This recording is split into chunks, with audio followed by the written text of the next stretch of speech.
Good morning. നിങ്ങളുടെ garden കാണാൻ നല്ല ഭംഗിയുണ്ടല്ലോ എന്നൊരാൾ പറയണമെങ്കിൽ ആ ഗാർഡൻ അത്ര ഭംഗിയുണ്ടാവണം. അല്ലെങ്കിൽ ആരും അത്തരത്തിലൊരു അപ്രീസിയേഷൻ തരാൻ ഒരു ചാൻസും ഇല്ല.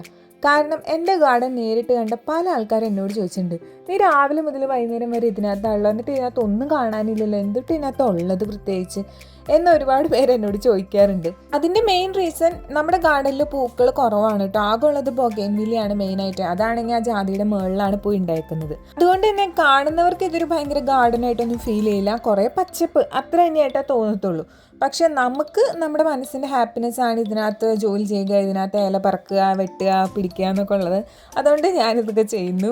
ഈ പറയുന്ന പോലെ മറ്റുള്ളവരുടെ വാക്കുകൾക്ക് വേണ്ടിയിട്ട് നമ്മുടെ കൊച്ചു കൊച്ചു സന്തോഷങ്ങൾ അയ്യോ അവരെന്ത് വിചാരിക്കുന്നു വെച്ചിട്ട് നമ്മൾ ചെയ്യാതിരിക്കേണ്ട ആവശ്യമില്ലല്ലോ. കൊച്ചു കൊച്ചു കാര്യങ്ങളാണെങ്കിലും അത് നിങ്ങൾക്ക് ഹാപ്പിനെസ് തരുന്നുണ്ടെങ്കിൽ അത് ചെയ്തുകൊണ്ടേയിരിക്കാം. നിങ്ങൾ ചെയ്യുന്ന കാര്യങ്ങൾ മറ്റാർക്കും ദോഷം ചെയ്യുന്നില്ലെങ്കിൽ അത് കണ്ടിന്യൂ ചെയ്യുന്നതിൽ ഒരു തെറ്റുമില്ല.